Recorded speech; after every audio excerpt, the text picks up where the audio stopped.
네, 인사드렸습니다.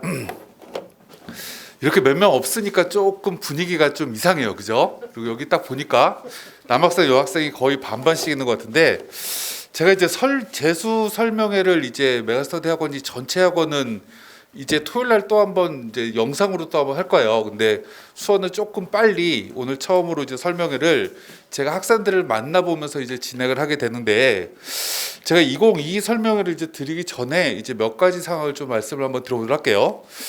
우리가 요즘 이제 계속 이제 뭔가 사회에서 일어나는 일을 보다 보면 요즘 또 굉장히 많이 나오는 뉴스 중에 하나가 코로나 때문에 취업이 안 된대요. 이런 뉴스가 오늘도 계속 나오고 20대들이 취업이 되게 안 된다는 얘기가 되게 많이 나와요. 근데 우리가 좀 생각을 한번 해봐야 될 것 중에 하나가 뭐냐면, 여기 있는 친구들이 이제 여학생도 있고 남학생들도 있는데, 우리가 이제 나중에 미래를 우리가 좀 이제 계획을 해야 되거든요. 근데 우리가 미래를 무엇을 계획을 할 것인가를 우리가 하나씩 좀 생각을 한번 해보자고요. 제가 마스크를 쓰고 하다 보니까 조금 지금 이상하긴 한데, 우리가 이제 하나 제가 설명을 드리면 작년 2월 달에요. 59년생들이 정년퇴직을 했어요. 그럼 이제 올해 2월 달은 공무원 기준으로 하면 60년생이 정년퇴직을 해요. 근데 이제 우리가 58년생이라는 사람들이 우리나라에서는 굉장히 큰 이슈가 되는 분들이거든요. 이때부터 인구가 크게 증가해요. 그럼 왜 하필 이때부터 인구가 크게 증가했냐면, 우리나라는 6.25 전쟁이라는 걸 겪었기 때문에 50년생, 51년생, 52년생, 53년생이 출생 인원이 많을 리가 없어요. 그리고 이제 전쟁이 끝나고 나서 무언가 정신이 없다 보니까 애들을 낳기가 어려웠던 거죠. 그래서 어느 정도 안정기가 돼서 58년생들 분들부터 인구가 늘어나는데, 그분들이 몇 명이 태어나셨냐면 75만 명이 태어나셨어요. 근데 이제 59년생은 몇 명이 태어나냐면 78만 명이 태어났거든요. 근데 우리가 이 58년에서 6년이 딱 지나면 64년생이 되는데, 64년생은 출생 인원이 90만 명이 넘어요. 그 우리가 생각을 해보면요, 올해 60년생이 정년퇴직한다고 그랬잖아요. 그럼 4년 뒤가 되면 64년생이 정년퇴직하겠죠. 그럼 우리는 나중에 사회 진출을 언제 하지? 라고 계산해 보면, 올해 1년을 여러분들이 재수하겠다라고 마음을 먹었으니까 여학생은 5년이 걸려요. 그럼 64년생 이후가 정년퇴직하겠죠. 65년생. 근데 제가 몇 년생이냐면 제가 69년생이에요. 제 친구들이. 저희 친구들은 우리나라에서 역사적 기록을 세운 세대예요.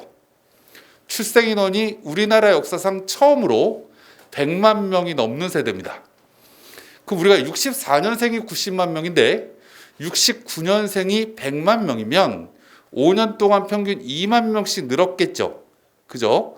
그럼 65년생은 92만 명쯤 될 거고, 여기 남학생들은 군대도 가야 되잖아요.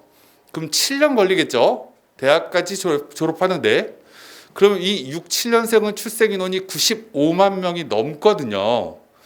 근데 여러분들이 태어난 인원은 몇 명이냐면, 만약에 여러분들이 재수생이라고 하면, 이제 올해 고등학교를 졸업했다라고 하면 여러분들의 출생 인원은 49만 6천 명이에요. 그리고 올해 고등학교 3학년도 49만 5천 명으로 1,000명이 줄어들고요. 내년에 또 2만 명이 또 줄어요. 이렇게 학생들이 계속 줄거든요. 출생 인원은.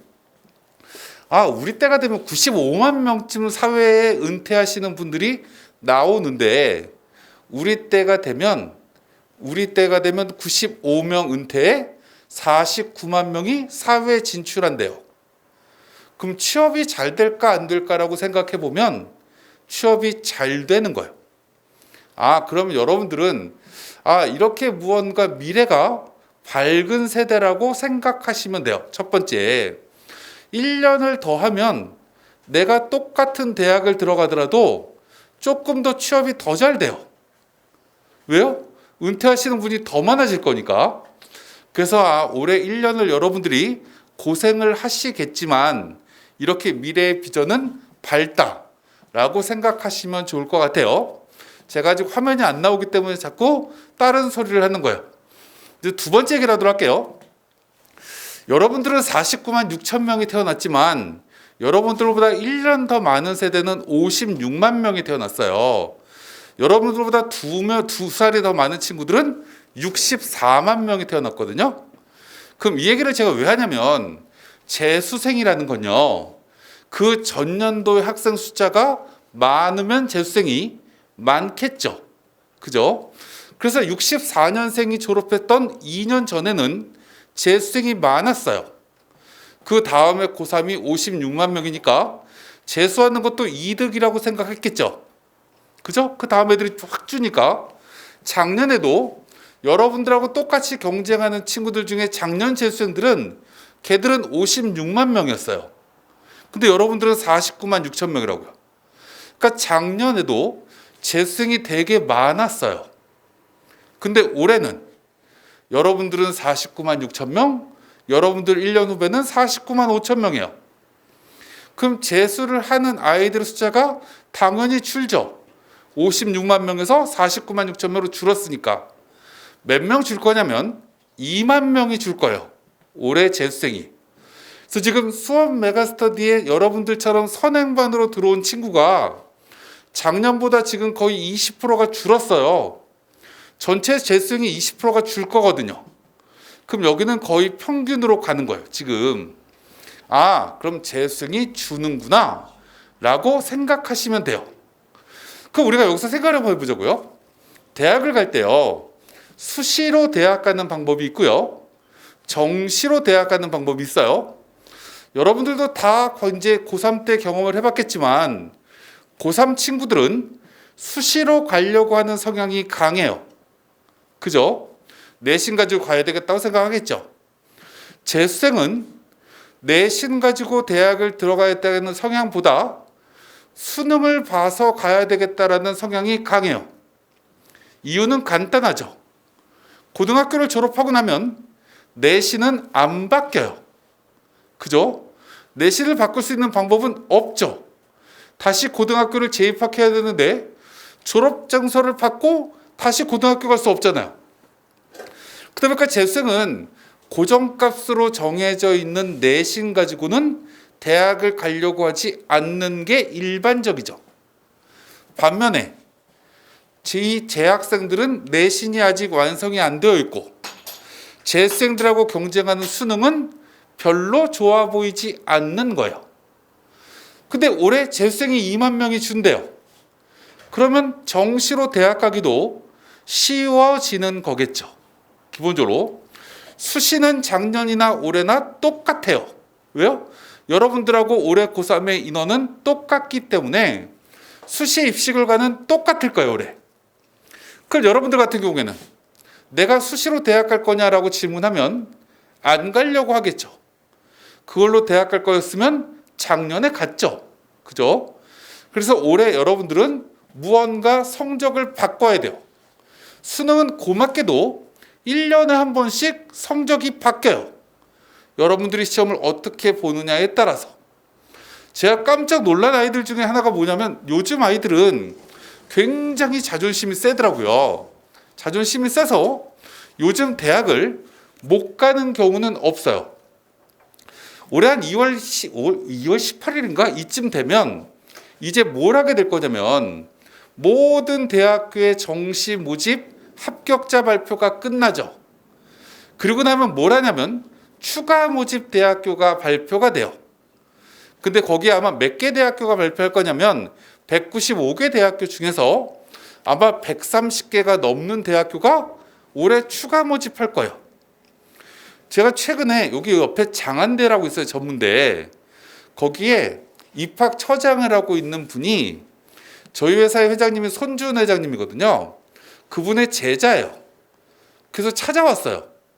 왜 왔나 봤더니 저를 불러요, 회장님이.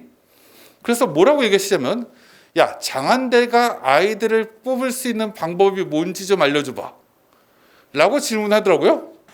그래서 제가 뭐라고 했냐면 없어요 라고 얘기했어요. 왜 없어? 라고 질문하길래 애들이 없는데. 거기까지 내려갈 아이들이 없다라는 거죠. 그럼 이제 또 하나 우리가 생각을 해야 될 건, 여러분들이 지금 여기에 와서 공부를 하겠다라는 건 대학을 못 가는 건 아니에요. 그죠? 대학은 등록금만 있으면 가요. 근데 여러분들이 지금 싫은 건 뭐냐면, 수원보다 공기가 좋은 대학교는 안 가겠다라는 거죠. 그죠? 굳이 여기서 밑으로 내려가. 나는 밑으로 내려가는 게 너무 싫은데 밑으로 자꾸 내려가고 싶은 생각은 없다라는 거예요. 그래서 근데 이 환경은 되게 좋은 거다 올해 라고 생각하셨으면 좋겠고, 이제 화면이 나오는데 시간이 좀 걸리니까 그냥 제가 두서없이 하나씩 좀 또 얘기를 하도록 할게요. 올해 2022에 가장 크게 바뀌는 게 하나가 있어요. 가장 크게 바뀌는 게 뭐냐면, 수시 모집에 교과 전형이 되게 많이 늡니다. 교과 전형이 작년보다 주요 대학교만 따지면 50%가 늘어요. 50%가 느는데, 이들 대학교 주요 대학교가 어디냐라고 질문하면 서울대부터 시작을 해서 홍익대까지입니다. 홍대까지 이상의 대학교 중에 교과 전형이 50%가 늘어요. 수시로 대학 가는 거 아니라면서요? 라고 얘기하실 수 있는데, 이 50%가 늘어나는데 작년에 문과 1200명, 이과 1200명을 이 교과 전형으로 뽑았었거든요. 작년에. 근데 이 모집 민원 중에 수능 최저가 있는 대학교가 40%밖에 없었어요. 예를 들면 고려대학교 학교 추천 전형, 중앙대 교과 전형, 홍익대 교과 전형 등등 일부 대학교만 수능 최저가 있었는데, 올해는 수능 최저가 있는 대학교가 70%가 넘어요. 수능 최저가 없었던 경희대도 수능 최저가 신설이 되고요. 건국대학교도 신설이 되고, 동국대도 없지. 이런 등등의 대학교가 수능 최저가 신설이 됩니다. 그럼 제가 왜 이 얘기를 첫 번째 얘기를 왜 하냐면, 올해 가장 큰 화두 중에 하나가 뭐냐라고 질문하면 수능 최저가 될 거예요. 수시 모집에. 그럼 수능 최저가 중요해진다라는 얘기를 다시 얘기를 하면 이런 거예요. 우리가 예전에는 교과 전형의 선발 인원이 많았나요, 적었나요? 라고 질문하면 많았을 때가 있었어요. 왜 많았었냐면, 학생부 종합전형이라는 게 예전에는 적었거든요. 언제부터 학생부 종합전형이 늘어나기 시작했냐면 박근혜 정부부터. 2015년도에 처음 학생부 종합전형이 생기고 16학년도, 17학년도 이때부터 계속 학생부 종합전형이 늘기 시작했어요.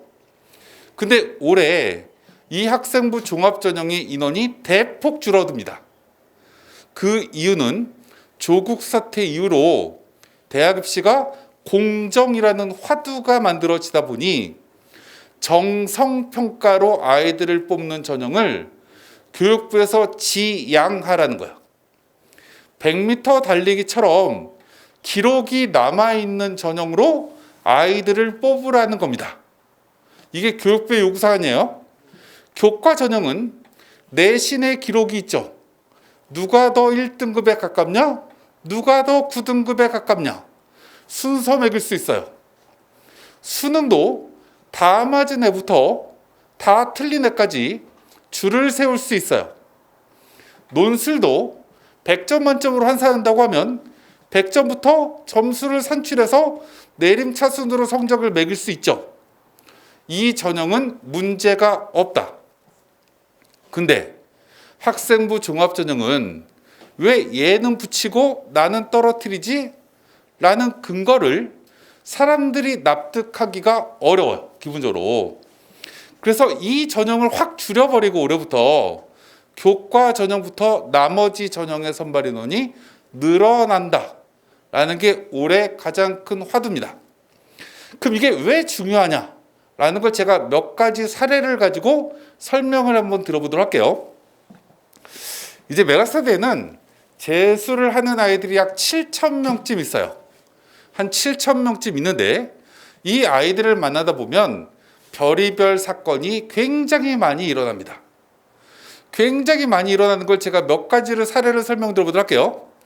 제가 가장 크게 기억나는 아이는 내신이 2.9등급짜리가 한양대 미디어 커뮤니케이션을 붙은 아이를 저희 학원에서 봤어요.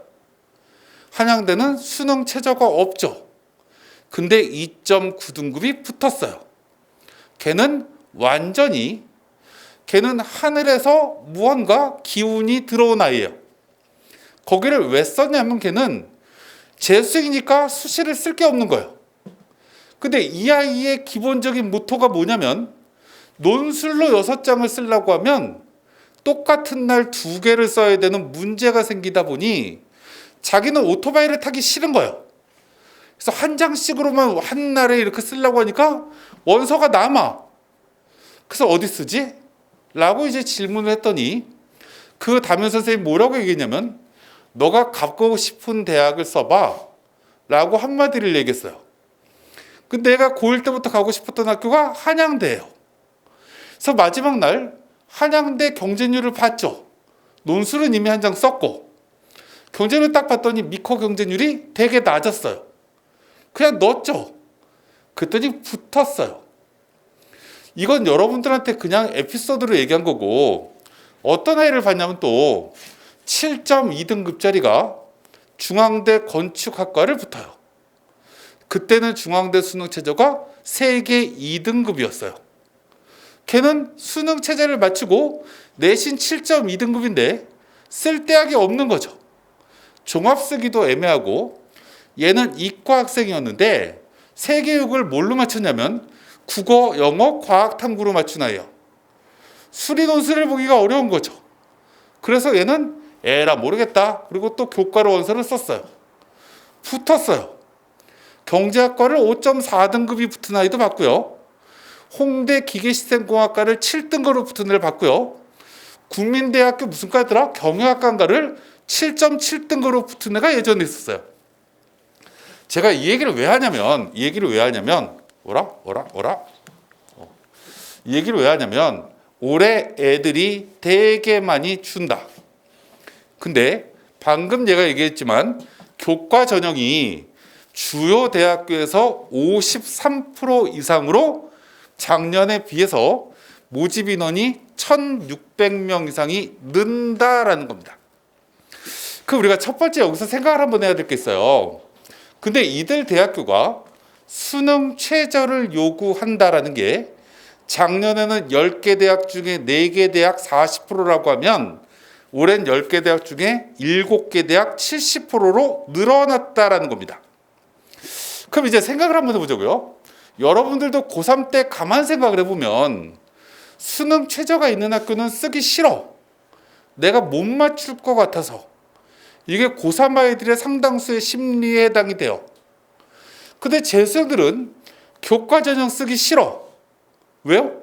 수능 최저는 맞추는데 고3 때 내 내신이 만행을 저질러 놨거든. 근데 여러분들이 쓸 수 있는 전형이 다른 전형이 없어요. 수시에. 근데 이게 올해 되게 기회가 생길 것 중에 하나가 뭐냐면 모집 인원이 너무 많이 늘어난다라는 겁니다. 그럼 제가 이 얘기를 왜 하냐면 그래서 여러분들은 공부의 방법을 이제 첫 번째 고민 하나 해야 될 게 있다. 그게 뭐냐라고 질문하면 우리가 재수를 처음 할 때 사람들의 공부는 아까 원장님도 얘기하셨지만 얘기를 하셨는지 잘 모르겠어요. 중간에부터 들어서 우리가 기본적으로 공부를 처음에 시작할 때 어떤 친구는 국어, 수학, 영어, 탐구를 거의 동일한 시간으로 공부하는 친구가 있습니다. 근데 이 아이는 고3 때 수능을 봤던 성적을 딱 보면 예를 들어서 어떤 아이가 7777 수능을 이렇게 봤어. 그럼 이 친구는 잘하는 게 별로 없잖아요. 그러니까 골고루 할까? 라고 마음을 먹을 수도 있어요. 근데 여러분들 가만히 생각해 보면 내가 그래도 어떤 과목은 조금 잘할 것 같은데 잘할 수 있는데 라고 생각하는 과목이 있을 거예요. 그럼 여러분들이 첫 번째 목표를 세워야 되는 건 뭐냐면 잘하는 과목부터 하셔야 돼요. 제가 얘기하고 싶은 게 그거예요. 나는 지금 재수 선행반에 들어와 있기 때문에 부족한 과목에다가 처음에 시간을 엄청나게 투자해야지 라고 생각하는 친구들이 되게 많을 텐데요. 다시 곱씹어서 생각해 볼까요? 내가 여태까지 제일 못하는 과목을 지금부터 공부해야지라고 했을 때는 엄청난 스트레스를 받아요. 왜요? 내가 인생을 17년, 18년, 19년을 살면서 19년 동안 축적해 놓은 게 제일 못하는 과목이거든. 근데 그거를 지금 공부를 열심히 하려고 하니까 이걸 해갖고 내가 성적이 올라갈 수 있을까라는 불안감이 내 마음속에 굉장히 크게 자리 잡을 수 있고요.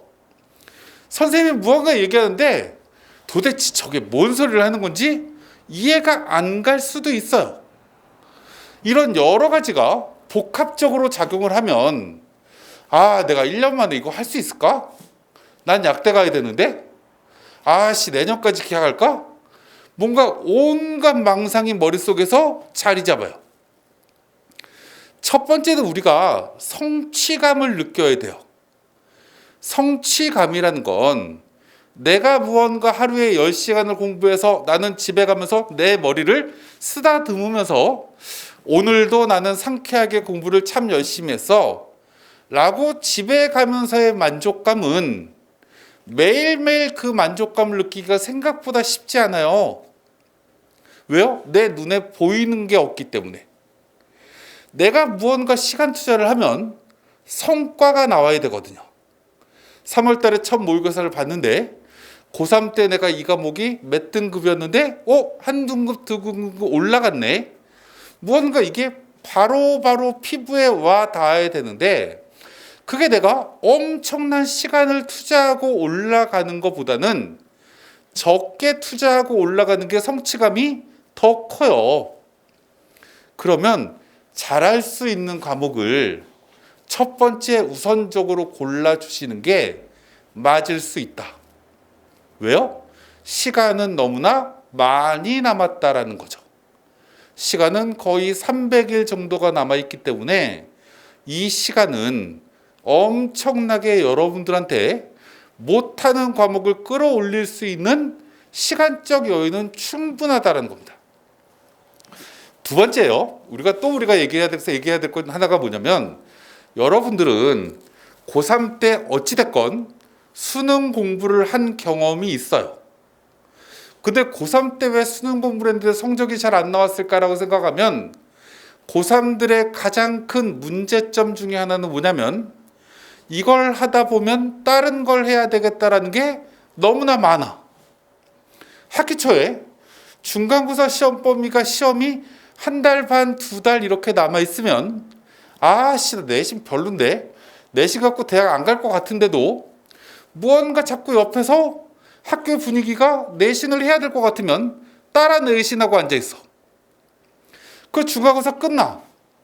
애들이 막 비교과 어떻게 쌓아야 되지 막 고민하고 있으면 내 학생부를 또 보고 싶어. 여태까지 거의 무의미한 학생부를 만들어놨는데 3학년 때 무언가를 만들어 볼까? 이렇게 무언가 자꾸 고민이 생겨요. 근데 재수생의 가장 큰 장점은 뭐냐면 고민할 게 없어요. 여러분들은 이미 내신이 끝난 상황이기 때문에 고민은 국어, 수학, 영어, 탐구 4과목의 시간 안배를 어떻게 할 것인가만 고민을 기본적으로 해주시면 됩니다.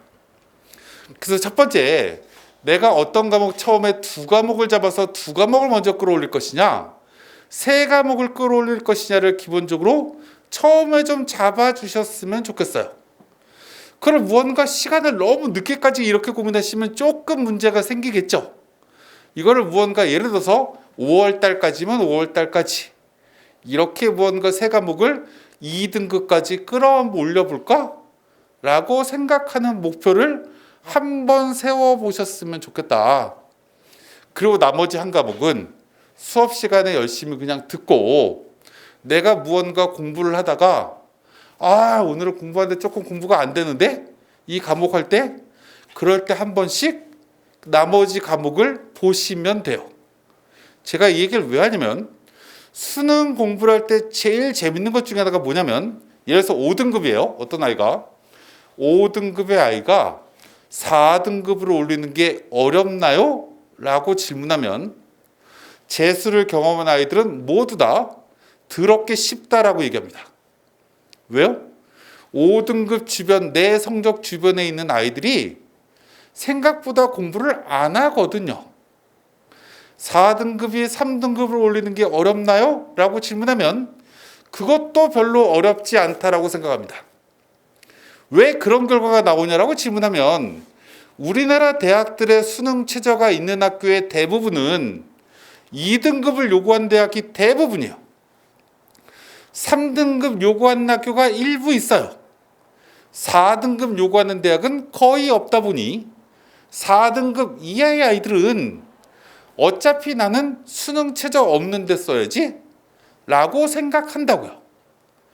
그럼 내가 어떤 과목을 6등급쯤 받아갖고 올해 재수를 했어. 근데 내가 수업 시간 이렇게 듣고 있어요. 내 머리가 영장류의 머리라고 생각하면 4등급까지는 그냥 올라요. 내가 조금만 몰입해서 수업이라도 들으면. 그럼 내가 무언가 세 과목에 몰입을 하고 나머지 한 과목 제일 떨어지는 과목을 이렇게 몰입하다 보면 기초 개념이 어느 정도 완성돼서 4까지는 올라올 거라고요. 언제까지요? 5월 달까지. 이런 작업을 좀 해주셨으면 좋겠다 라는 말씀을 기본적으로 드리면서 아까 제가 말씀드렸지만 올해 수능 최저가 되게 많은 대학교가 생겼는데 대부분 2등급 하나 또는 3등급 하나 여기 이상은 모두 다 요구해요. 모두 다 요구하기 때문에 굉장히 중요한 거고 이 왼쪽에 여기 노란색으로 표시한 학교가 모두 다 수능 최저가 있는 학교고요. 별표가 되어 있는 대학, 이거 나중에 자료집은 아마 토요일 날 입고가 될 거예요. 토요일 날 입고가 될 거니까 그때 자세하게 보시면 되고 참고적으로 올해부터 경희대학교나 서강대학교나 서울대학교나 성균관대, 연대 이 일부 대학교의 추천 전형만 여러분들이 원서를 못 쓰시고 나머지는 다 쓸 수 있고요. 여기 이외에도 교과 전형이 또 있어요. 그러니까 그건 참고적으로 한번 확인하시면 될 것 같고 필요 없는 건 넘어가도록 할게요. 두 번째 우리가 또 얘기를 해야 될 것 중에 하나가 뭐냐면 여기 지금 정시라는 게 있어요. 정시라는 게 있는데 여러분들 아무튼 지금 목표를 세우시는데 대부분 여기 15개 대학이라고 되어 있는데요. 이게 홍대 이상의 대학이에요. 숙대 이상의 대학이에요. 서울대부터 거기까지 이 정시 선발 인원이 여러분들이 고3 때까지는 29.3%였어요. 근데 이게 올해 몇 프로로 늘어나냐면 37.1%로 늘어나요. 그래서 약 8% 정도가 늘어난다. 근데 되게 재밌는 것 중에 하나가 뭐냐면 이 늘어나는 비율적으로 따지면 어디서 제일 많이 늘어나냐면 서울대, 연대, 고대에서 이 정시 모집 인원은 작년 모집 인원에 비해서 올해 모집 인원이 약 40% 이상이 늘어나요. 맨 꼭대기가. 그리고 그 바로 밑에 있는 우리가 서성한 가나다 순으로 얘기한 거예요. 이 대학교가 그 바로 밑에 30%가 늘어나요. 그 바로 밑에 있는 대학이 점점 모집 인원이 늘어나는 속도가 줄어듭니다. 그럼 올해 입시의 가장 큰 특징은 꼭대기가 대부분 다 정시가 크게 늘어난다라는 게 특징이고 밑으로 내려가면 내려갈수록 정시가 늘어나는 폭이 줄어든다라는 겁니다. 그럼 여기서 우리가 생각 한번 해보도록 할게요.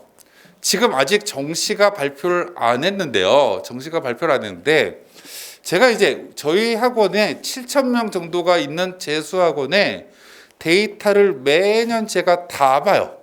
모든 아이들을 다 보는데 제가 통계를 한번 냈어요. 그래서 이제 토요일 날 설명을 이미 제가 그저께 찍었기 때문에 어느 정도 다 외웠습니다. 다 외운 걸 제가 하나씩 설명을 한번 들어보도록 할게요. 이제 저희 학원에 공부를 좀 잘한다라고 하는 아이들을 모아놓은 반이 있어요. 그게 작년으로 기준으로 하면 문과, 이과 모두 다 백분위가 84짜리 아이들이었어요. 백분위가 84라는 얘기는 국어, 수학, 탐구 세 과목인 거니까 세 과목을 곱하면 252점쯤 되죠. 그죠? 이 84쯤 되는 아이는 대학을 어디 가죠? 라고 저한테 질문하면 문과 아이는 상명대쯤 가요. 단국대 가기가 어려워요. 가천대 가기가 어렵고요.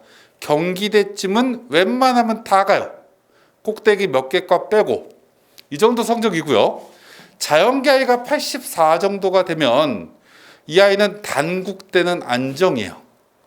저쪽에 경희대 국제나 아주대는 과가 정말 낮으니까 경희대는 못 가고 아주대 물리학과쯤을 갈까 못 갈까 그 정도 성적이에요. 근데 이 아이들이 작년에 몇 명이 있었냐면 약 1000명 정도가 있었어요. 7000명 중에.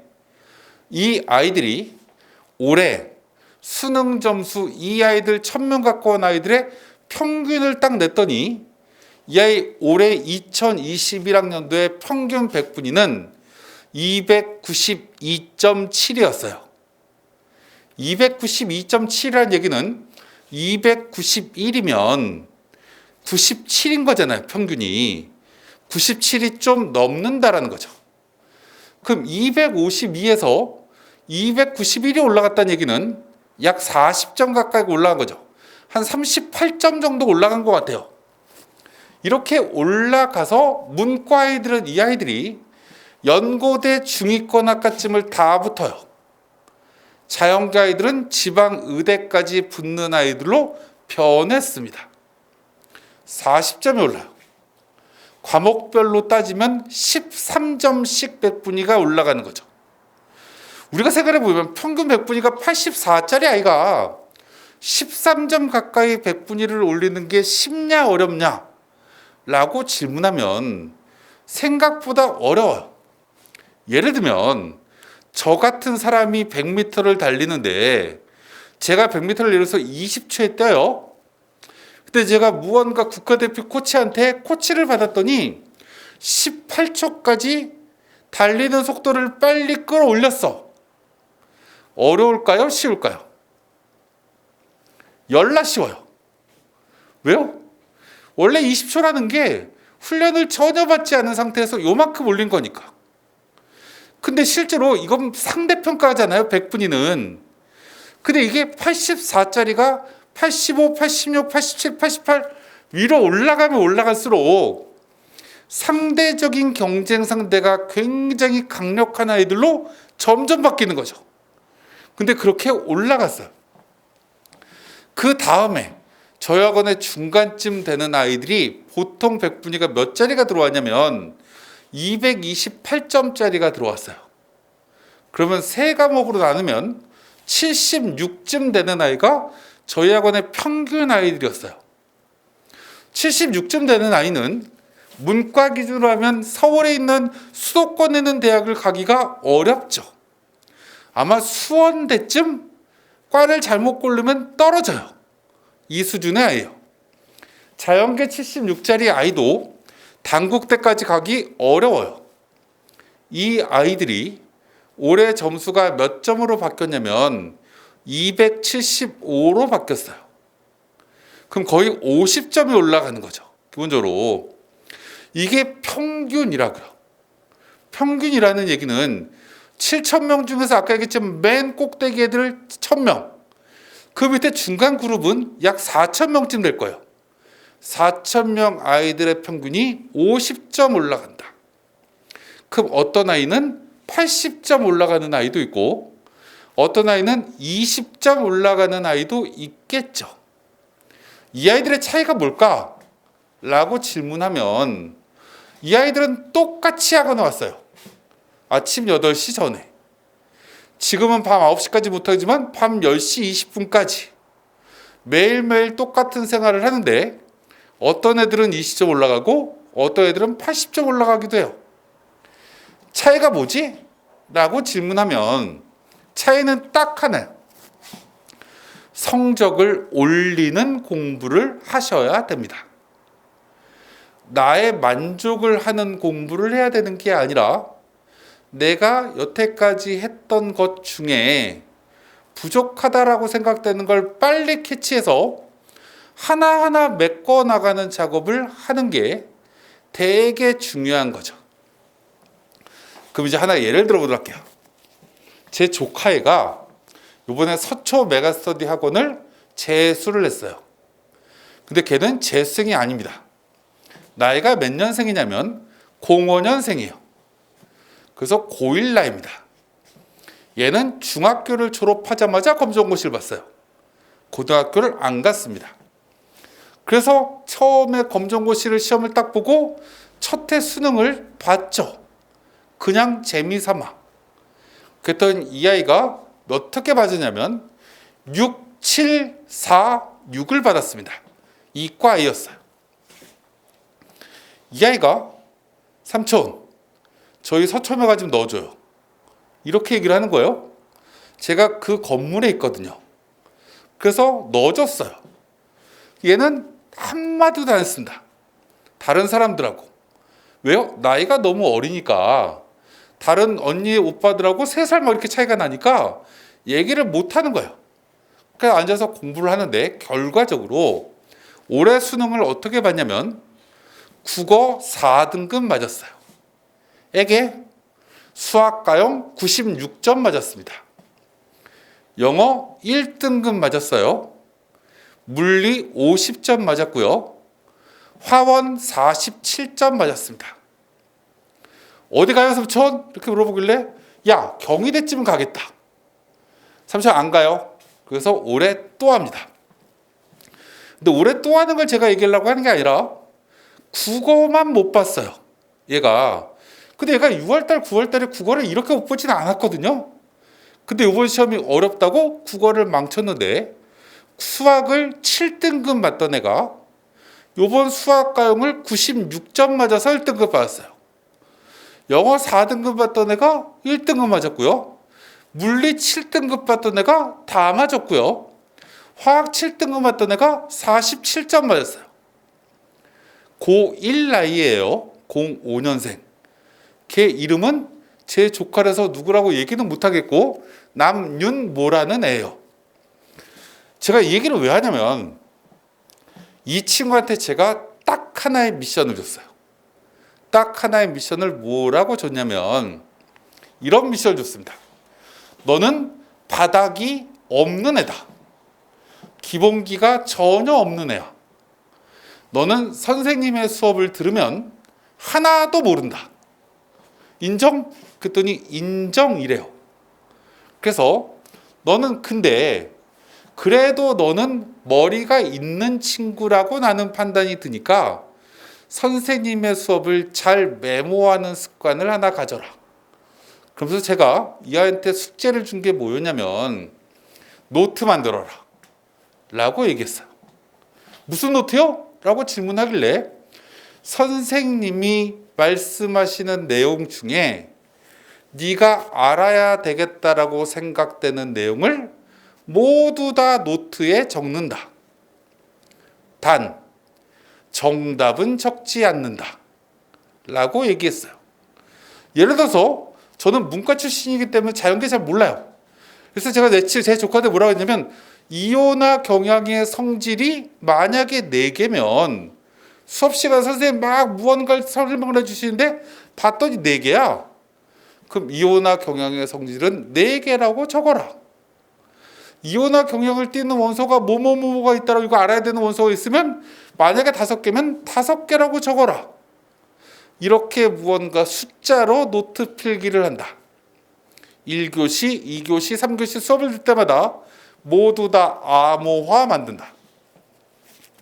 그리고 1교시가 딱 끝나면 쉬는 시간에 1교시에 기록해 놓은 나의 암호화된 노트를 가지고 반복한다. 아, 이거 아까 선생님이 4개라고 설명한 게 뭐였지? 라고 머릿속에서 꺼집어내 보는데 다 기억이 안 날 가능성이 높다. 그러면 아까 그 배웠던 그 책을 펴놓고 대조해 보면 된다. 하나가 기억나면 나머지 3개, 두 개가 기억나면 나머지 두 개. 아, 맞아 이거지? 라고 확인해. 2교시 물리면 또 물리를 무언가 또 이렇게 기록을 해. 근데 이렇게 기록을 할 때 이 선생님들께서 처음에 9시부터 9시 50분까지가 수업이면 모든 수업 시간 내내 계속 수업을 나가지 않을 거다. 물어보지도 않았는데 갑자기 지 첫사랑 얘기를 해. 그럼 이럴 때는 아까 1교시에 기록해 놓은 거를 다시 한번 반복해 본다.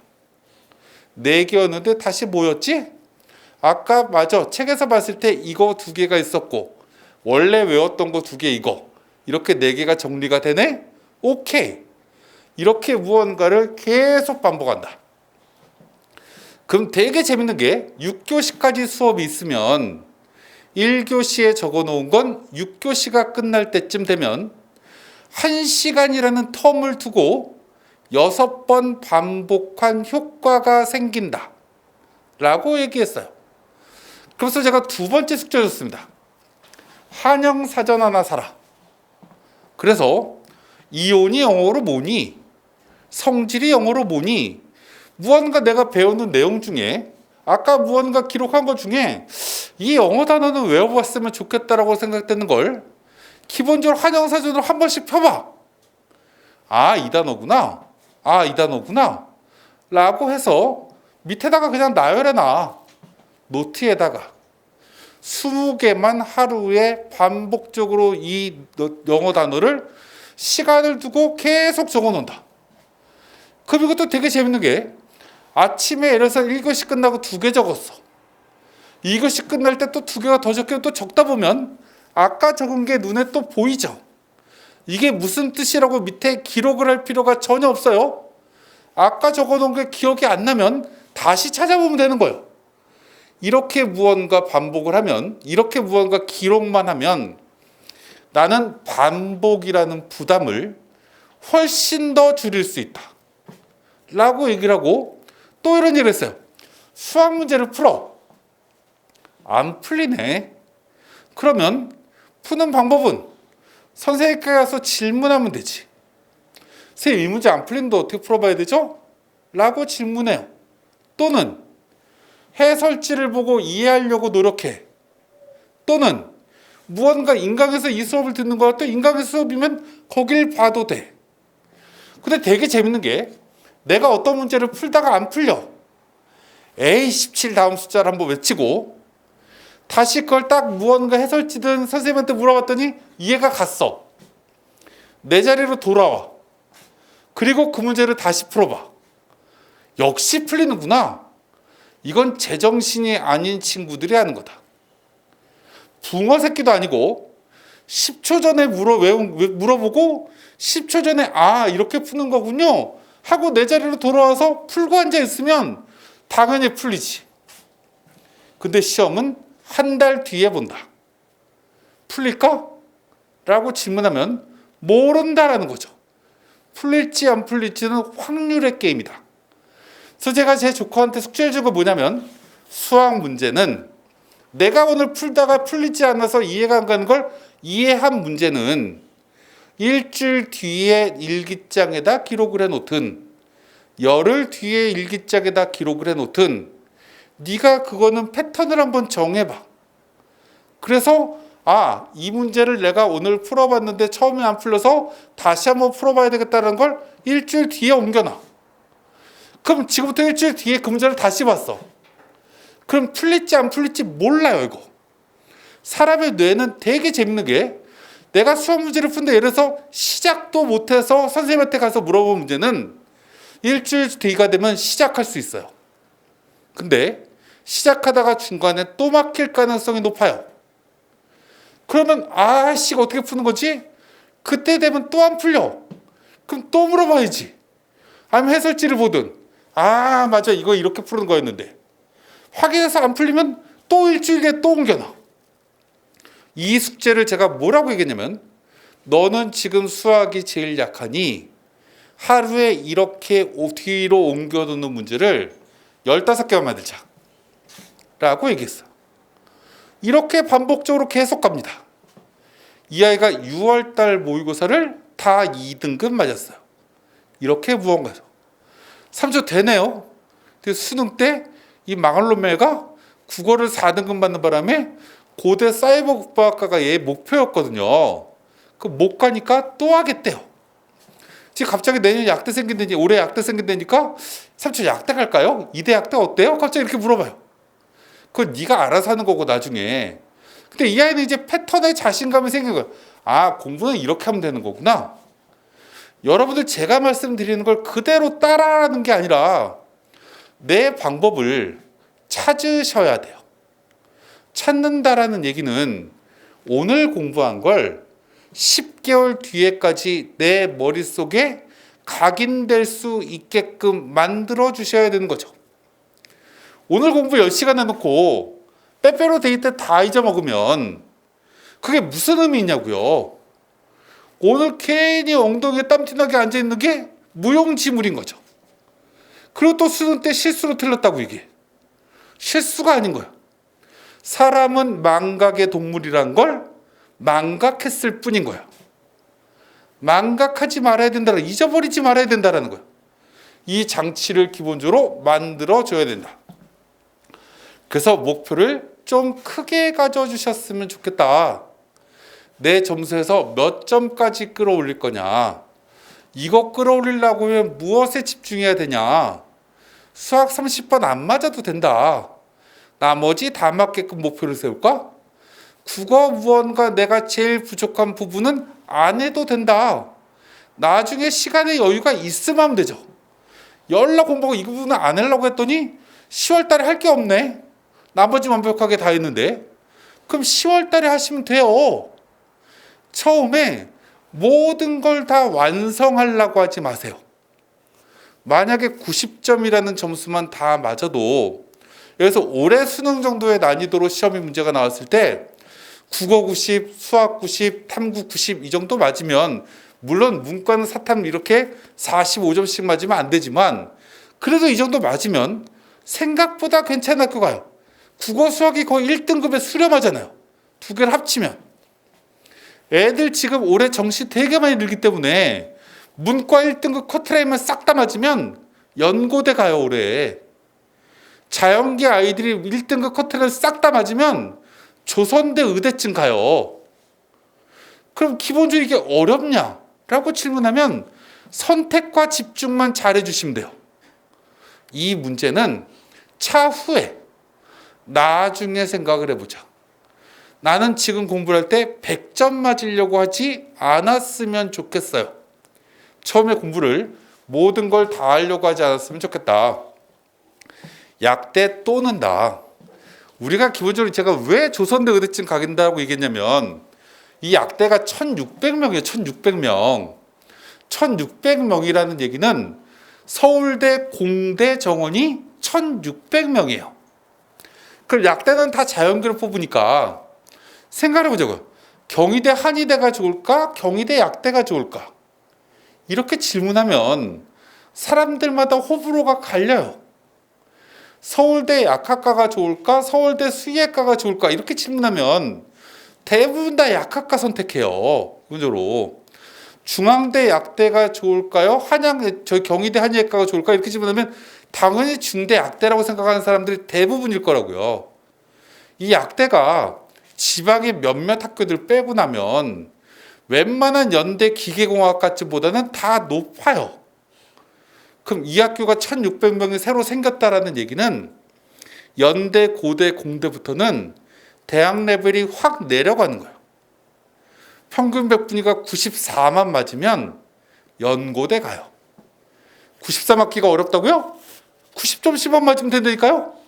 국어 90점, 수학 90점, 과학 90점. 열나 쉬워요. 공부를 90%만 완성하면 되는 거예요. 내가 지금 40점인데요. 그걸 어떻게 맞아요? 이렇게 얘기하지 마세요. 50점만 올리면 돼요.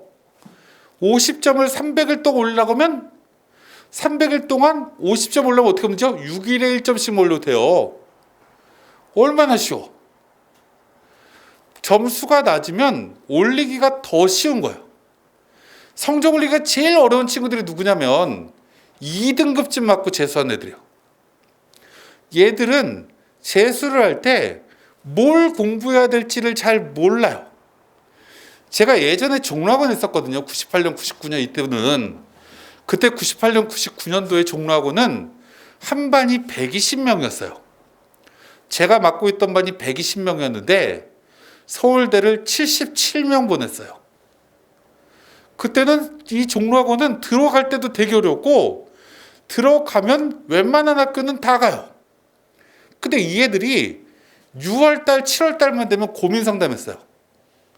쌤, 뭘 더 해야 될지 잘 모르겠어요. 책을 보면 다 아는데 자꾸 곳곳에서 실수가 나오네요. 얘들은 실수를 고민해요. 책을 보면 다 아는 것 같아. 근데 자꾸 틀려. 근데 그게 어디를 계속 일체감 있게 틀리는 게 아니라 여기 틀렸다 여기 틀렸다 해. 그게 어려운 거거든요. 근데 내가 지금 머릿속에 비어 있으면 하나하나 차곡차곡 저축하시면 돼요. 적금을 드시면 되죠. 중간에 찾으시면 안 돼요. 잊어버리시면 안 된다는 거죠. 이것만 잘 명심하시면 돼요. 그 다음 얘기를 한번 해드릴게요. 우리가 이제 과목을 뭐 선택할 거냐 이런 건 국어는요 그냥 잘할 거 선택하시면 돼요. 내가 화법과 작문할까 언어와 매체할까는 애들이 거의 비슷하게 나뉘어요. 이거는. 근데 수학은 생각을 한번 해보면 재수생은 올해 다 미적분 할 거예요. 왜요? 자연계 친구들은 미적분을 고3 때 배웠으니까. 이과 아이들은. 문과는 묻지도 않고 그냥 확 통하겠죠. 그럼 올해 딜레마에 빠져 있는 애들은 누구냐면 고3만 딜레마예요. 미적할까? 기하할까? 물론 여러분들 중에서 내가 자연계인데 미적의 기초 실력이 전혀 없으면 미적할까 기하할까 고민하실 수 있어요. 근데 이 고민할 때 어떤 게 표준 점수가 더 잘 나올까? 이런 거 고민하지 마세요. 그거는 몰라요. 근데 내 실력이 낮으면 미적하시는 게 좋아요. 왜 좋냐면 공통 수원 수투에서 나오는 문제에 평균 점수, 그 과목을 선택한 아이들의 평균 점수를 나는 가지고 가요. 그럼 재수생들이 미적을 다 선택하니까 미적의 평균이 높겠죠. 기하나 확통보다는. 그래서 상대적으로 유리해요. 근데 불리한 건 뭐냐면 선택 과목을 계산할 때는 표준 편차를 곱해줘요. 근데 미적은 재수생들끼리 경쟁하면 뒤에 7, 8, 9등급이 없거든요. 그럼 표준 편차가 작겠죠.